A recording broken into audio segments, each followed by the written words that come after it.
कुंभ राशि व्यक्ति माने जदि आज आपण एही कथा शुणी आग को बढ़ीगले तेबे होई पारे जून मासर सबुठारु बड़ सुजोग आपणक हातरू चलीजिव। कारण एही मासरे आपणक जीवन रे एभली एक शक्ति प्रवेश करने जाउछि जहा समस्तंको मिले नाही। सबुठारु आश्चर्यर कथा एहा जे एही शक्तिर संबंध कोनोसी बड़ धनी व्यक्ति कोनोसी प्रभावशाली बंधु किंबा कोनोसी चमत्कारी घटना सहित नाही। एहार संबंध सेही गोटिए जिनिस सहित अछि जहाकू जदि आपण निज पाखरे रखिबे तेबे लोके आपणको अटकाइबाकू चेष्टा तो निश्चय करिवे किंतु अटकाई पारिबे नाही। आउ जदि सेही जिनिसटी आपणक ठारू दूरेई गला तेबे हेबाकू थिबा काम मध्य हठात बिगिड़ी जाई पारे। मु आपणको सेही गोटिए जिनिसर नाम कहिबा पूर्वरु आपणको जून मासर सेही संकेत विषय जणाइबाकू चाहूछि जहा कुंभ राशिर केवल किछि बछा बछा लोकंकु मिलिबाकू जाउछि। एही संकेत ही स्थिर करिवो जे आगामी दिन रे आपण आगकू बढ़िबे नाही कोनोसी एभली फुल रे फसी जिबे जहार अनुताप बहुत समय पर्यंत रहिबो। आपणक ग्रह मानकर स्थिति एक बहुत अनन्य जोग सृष्टि करुछि। एभली जोग बारंबार आसे नाही। एही जोग दर्शाउछि जे जून मासरे आपणकर आखपाखर लोके आपणको पूर्व भली देखिबे नाही। जेउ लोक माने आपणको साधारण भाबुथिले सेही लोक माने ही हठात आपणक परामर्श नेबाकू लागिबे। जेउ माने आपणकर क्षमता उपरे प्रश्न उठाउथिले सेही माने ही आपणकर सफलता विषय आलोचना करिबे। किंतु एठारे एक बड़ रहस्य लुचि रहिछि। एही सफलता सीधा सलख मिलिब नाही। प्रथमे आपणकर धैर्यर परीक्षा हेबो। जदि आपण ए पर्यंत देखुचंती तेबे कमेंट रे हर हर महादेव निश्चय लेखंतु। कारण महादेवंकर कृपा जहा उपरे थाए तांको रास्ता रे आसुथिबा बाधा विघ्न धीरे धीरे निजे ही दूरे जीवाकू लागी। एबे ध्यान दे सुनंतु। जून मासर आरंभ दिन गुड़िकरे आपणक सामनारे एभली एक परिस्थिति आसीपारे जेउठारे आपणको लागिबो जे सबकिछि आपणकर इच्छा अनुसारे चालू नाही। कोनोसी व्यक्ति आपणकर कथा बुझिबे नाही। कोनोसी योजना अटकी जाई पारे किंबा कोनोसी वार्ता विलंबरे मिली पारे। एही समय रे अनेक कुंभ राशिर व्यक्ति एभली एक भूल करिवे जहा सेमानकर गति को धीर करिदेबो किंतु आपण सेही भूल करिवे नाही। कारण जेउ जिनिसटी आपणको दुर्बल देखा जाउथिबो सेठी ही किछि दिन परे आपणकर सबुठारु बड़ शक्ति पालटि जिवो। एहा ही जून मासर प्रथम रहस्य। जून मासर मध्य भाग आड़कू आपणको बारंबार किछि संकेत देखा जाई पारे। कोनोसी शब्द कोनोसी संख्या कोनोसी पुराना स्मृति किंबा कोनोसी एभली स्वप्न जहाकू आपण भूली पारिबे नाही। अनेक लोक एहाकू साधारण कथा भाबी एड़ाई देबे किंतु कुंभ राशिर व्यक्ति माने जदि आपण सेही संकेत गुड़िक प्रति ध्यान देबे तेबे आपण बुझी पारिबे जे जीवन आपणको दिशा देखाउछि। जदि ए पर्यंत आपण माने भिडियोटी को देखुचंती तेबे कमेंट बॉक्स रे हर हर महादेव निश्चय लिखि दियंतु। कारण आगको जिउ कथा आसीबाकू जाउछि ताहा बोधुए आपणकर सारा जून मासर सबुठारु गुरुत्वपूर्ण अंश हेबो। एबे सुनंतु प्रेम क्षेत्र रे मध्य किछि बड़ परिवर्तन हेबाकू जाउछि। जदि आपणक मनरे काहा पई भावना रहिछि तेबे जून मास आपणको एभली एक सुजोग देई पारे जेउठारे दीर्घ दिनरु लागी रहिथिबा दूरता कमिबाकू लागिबो। किंतु एठारे मध्य एक मोड़ अछि। जेउ व्यक्तिंक विषय रे आपण भाबुछंती जरूरी नुहे जे सेही व्यक्ति ही आपणकर भाग्य रे सबुठारु बड़ परिवर्तन आनिबे। केबे केबे भाग्य आमको सेठाको नहीं जाए जेउठाको आमे देखिबाकू चाहुनाहु। जून मासरे एभली किछि घटनार घटिबार अछि। एक नुआ कथाबार्ता ଗୋଟିଏ ନୂଆ ପରିଚୟ କିମ୍ବା କୌଣସି ପୁରୁଣା ସମ୍ପର୍କର ହଠାତ୍ ଫେରି ଆସିବା। ଏଥିମଧ୍ୟରୁ କୌଣସି ଏକ ଘଟଣା ଆପଣଙ୍କର ହୃଦୟର ଦୁନିଆକୁ ବଦଳାଇ ଦେଇପାରେ। କିନ୍ତୁ ଏହି କାହାଣୀ ଏତିକିରେ ଶେଷ ହେଉନାହିଁ, କାରଣ ରାତିର ସେହି ରହସ୍ୟ ଏବେ ବି ବାକି ଅଛି।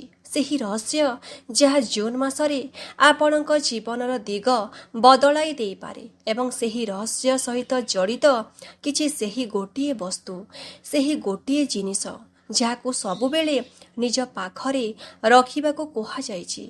କିନ୍ତୁ ତା ପୂର୍ବରୁ ଆପଣଙ୍କୁ ଆଉ ଏକ ସଂକେତ ବୁଝିବାକୁ ହେବ।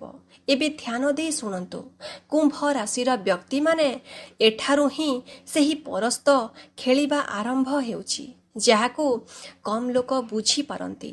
ଆପଣ ଦେଖିଥିବେ ଯେ କିଛି ସମୟ ହେବ ଆପଣଙ୍କ ଜୀବନରେ ଅନେକ ଜିନିଷ ଏକା ସାଙ୍ଗେ ବଦଳୁଛି।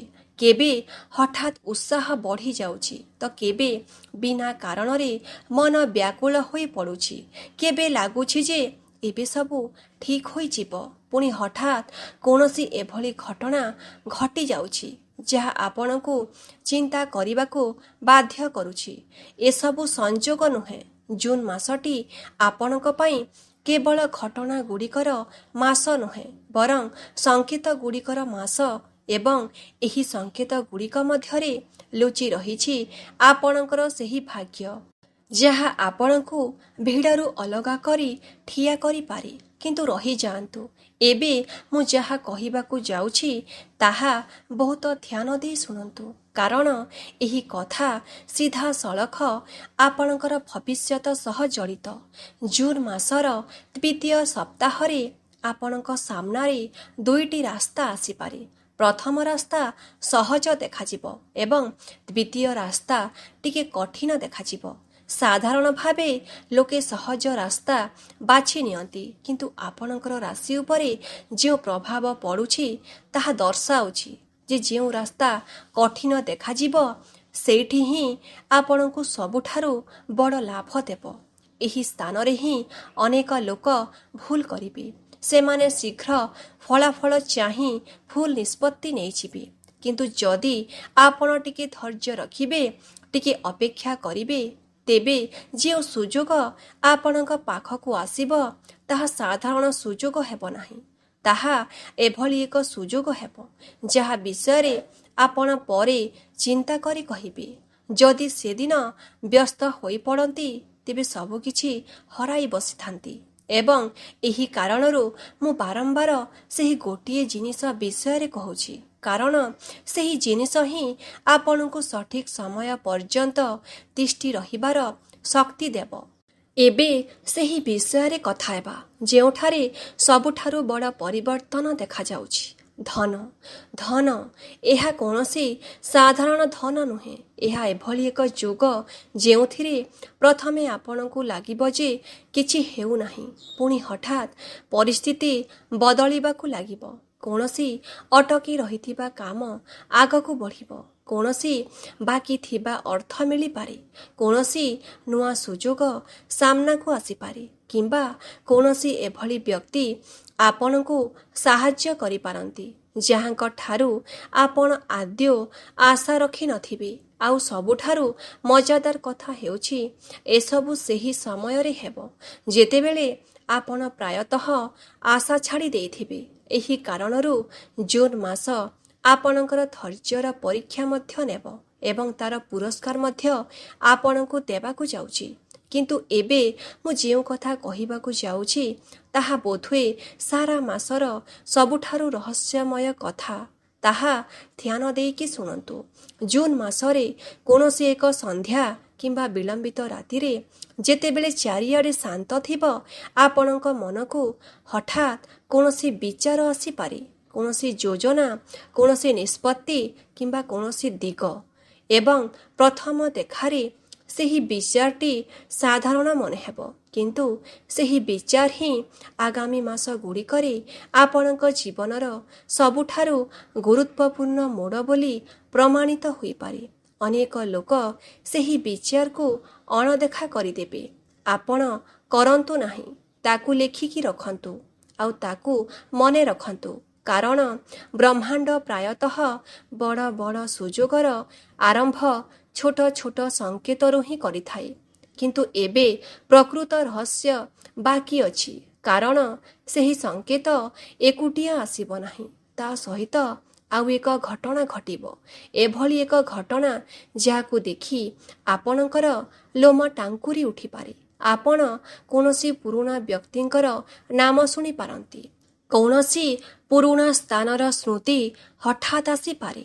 କୌଣସି ପୁରୁଣା ବାର୍ତ୍ତା ସାମ୍ନାକୁ ଆସିପାରେ କିମ୍ବା କୌଣସି ଏଭଳି ସ୍ୱପ୍ନ ଦେଖାଯାଇପାରେ ଯାହା ଆପଣଙ୍କୁ ବର୍ଷ ବର୍ଷ ପୁରୁଣା କଥା ମନେ ପକାଇ ଦେବ। ଏହା ହିଁ ସେହି ମୁହୂର୍ତ୍ତ ହେବ ଯେଉଁଠାରେ ଆପଣଙ୍କୁ ବୁଝିବାକୁ ହେବ ଯେ ଭାଗ୍ୟ ଆପଣଙ୍କୁ ପଛକୁ ନୁହେଁ ଆଗକୁ ନେଇଯାଉଛି। ପୁରୁଣା ଜିନିଷର ଫେରି ଆସିବା ସବୁବେଳେ ପଛକୁ ଯିବା ନୁହେଁ, କେବେ କେବେ ଏହା ଭବିଷ୍ୟତର ଦ୍ୱାର ଖୋଲିବାକୁ ମଧ୍ୟ ଆସିଥାଏ। ଏବେ ଆପଣଙ୍କୁ ଲାଗୁଥିବ ଯେ ବୋଧହୁଏ ଏତିକିରେ କାହାଣୀ ସରିଗଲା, ବୋଧହୁଏ ଏହା ହିଁ ଜୁନ୍ ମାସର ସବୁଠାରୁ ବଡ଼ ରହସ୍ୟ ଥିଲା। କିନ୍ତୁ ନାହିଁ, ଏହାଠୁ କାହାଣୀ ଆହୁରି ଗଭୀର ହୋଇଯାଉଛି, କାରଣ ଏବେ ଆମେ ସେହି ବିନ୍ଦୁରେ ପହଞ୍ଚୁଛୁ ଯେଉଁଠାରେ ଆପଣଙ୍କର ପ୍ରତିଷ୍ଠା, ଆପଣଙ୍କର ସମ୍ମାନ ଏବଂ ଆପଣଙ୍କର ପ୍ରଭାବ ହଠାତ୍ ବଢ଼ିଯାଇପାରେ।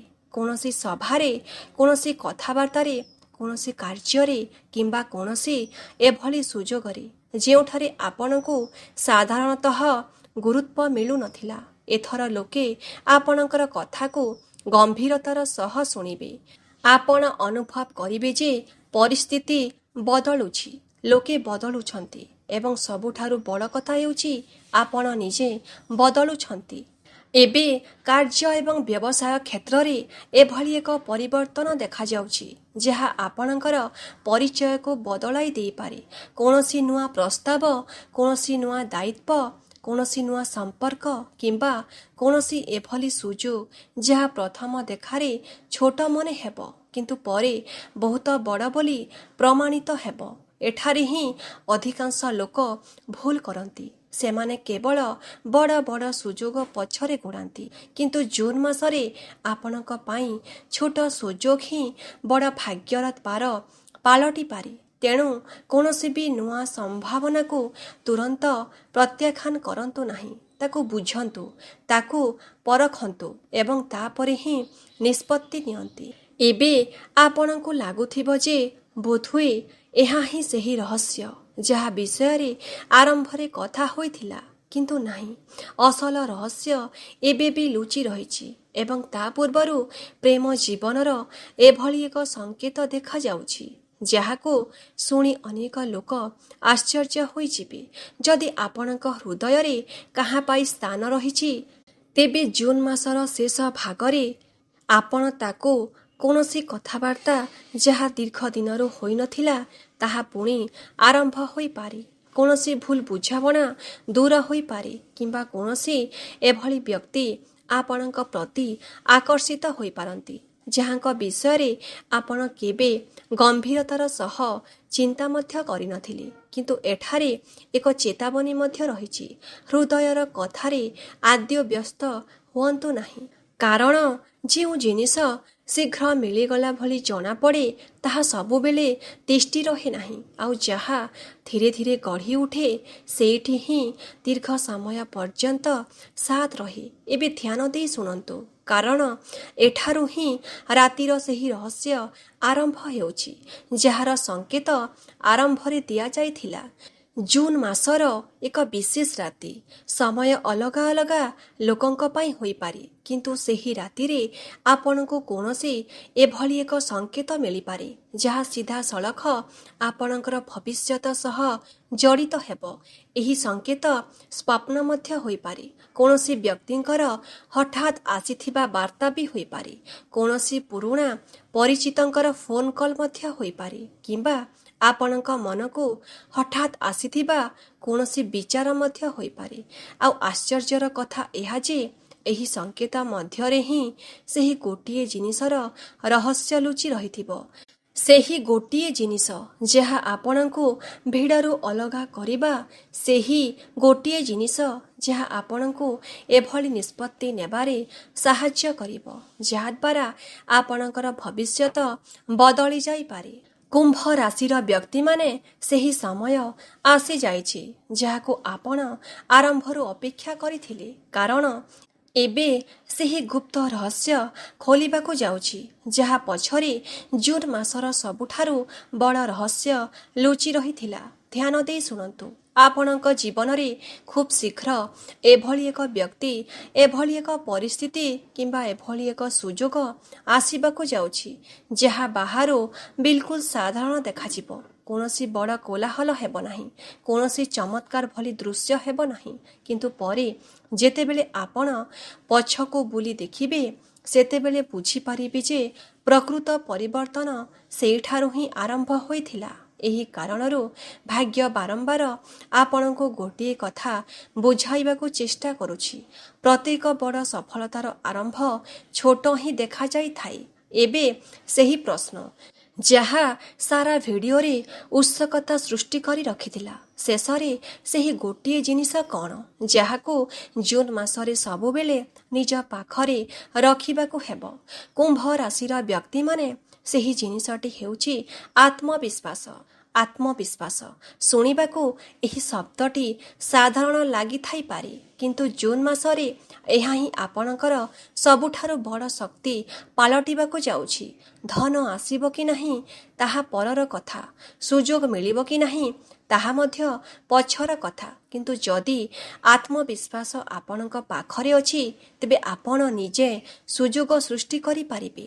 ଯଦି ଆତ୍ମବିଶ୍ୱାସ ଆପଣଙ୍କର ପାଖରେ ଅଛି ତେବେ ଆପଣ ବିଫଳତାକୁ ମଧ୍ୟ ସଫଳତାରେ ବଦଳାଇ ପାରିବେ, ଆଉ ଯଦି ଆତ୍ମବିଶ୍ୱାସ ହରାଇ ଦେଲେ ତେବେ ହାତକୁ ଆସିଥିବା ସୁଯୋଗ ମଧ୍ୟ ଖସିଯାଇପାରେ।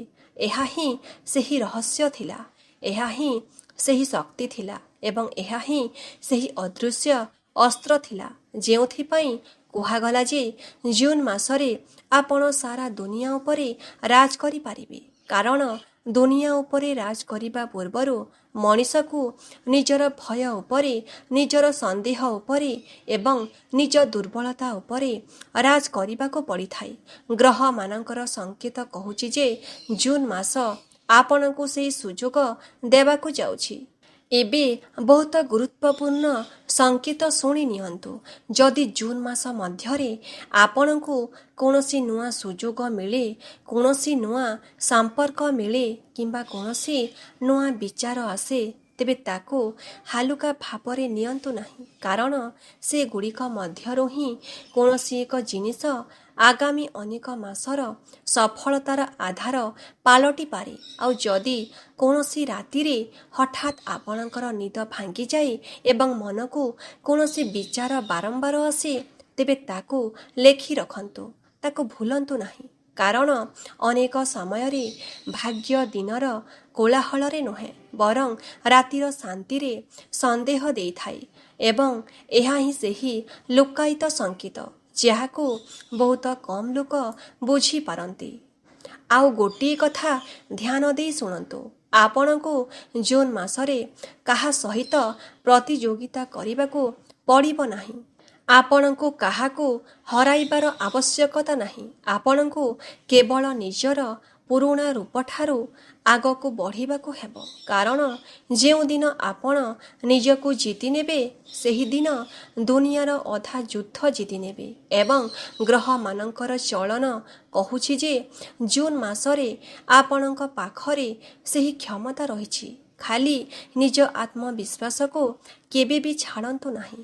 ମହାଦେବଙ୍କର ନାମ ନେଉଥାନ୍ତୁ, ସକାରାତ୍ମକ ଚିନ୍ତାଧାରା ବଜାୟ ରଖନ୍ତୁ ଏବଂ ଆସୁଥିବା ସଂକେତ ଗୁଡ଼ିକ ପ୍ରତି ଧ୍ୟାନ ଦିଅନ୍ତୁ, କାରଣ ଏହା ବହୁତ ସମ୍ଭବ ଯେ ଜୁନ୍ ମାସର ଏହି ମାସଟି ଆଗାମୀ ବର୍ଷ ପର୍ଯ୍ୟନ୍ତ ଆପଣଙ୍କ ଜୀବନରେ ମନେ ରହିବ। ଯଦି ଆପଣ ସମ୍ପୂର୍ଣ୍ଣ ଭିଡ଼ିଓଟି ଦେଖିଛନ୍ତି ତେବେ କମେଣ୍ଟରେ ହର ହର ମହାଦେବ ନିଶ୍ଚୟ ଲେଖନ୍ତୁ, ଯଦ୍ୱାରା ଜଣାପଡ଼ିବ ଯେ କୁମ୍ଭ ରାଶିର କେତେଜଣ ସଚ୍ଚା ଭକ୍ତ ଶେଷ ପର୍ଯ୍ୟନ୍ତ ଯୋଡ଼ି ହୋଇକି ରହିଲେ। ଭିଡ଼ିଓକୁ ଲାଇକ୍ କରନ୍ତୁ, ଚ୍ୟାନେଲକୁ ସବସ୍କ୍ରାଇବ୍ କରନ୍ତୁ ଏବଂ ଏହାକୁ ସେହି ଲୋକମାନଙ୍କ ପାଖକୁ ନିଶ୍ଚୟ ପହଞ୍ଚାନ୍ତୁ ଯେଉଁମାନଙ୍କୁ ଏହି ସମୟରେ ଏକ ସକାରାତ୍ମକ ସଂକେତର ଆବଶ୍ୟକତା ରହିଛି। ମହାଦେବଙ୍କର କୃପା ଆପଣଙ୍କ ଉପରେ ବଜାୟ ରହୁ ଏବଂ କମେଣ୍ଟ ବକ୍ସରେ ହର ହର ମହାଦେବ ନିଶ୍ଚୟ ଲେଖନ୍ତୁ। ପୁଣି ଦେଖାହେବା ଆଉ ଗୋଟିଏ ସୁନ୍ଦର ଭିଡ଼ିଓ ସହିତ। ସେ ପର୍ଯ୍ୟନ୍ତ ରହୁଛି। ଧନ୍ୟବାଦ।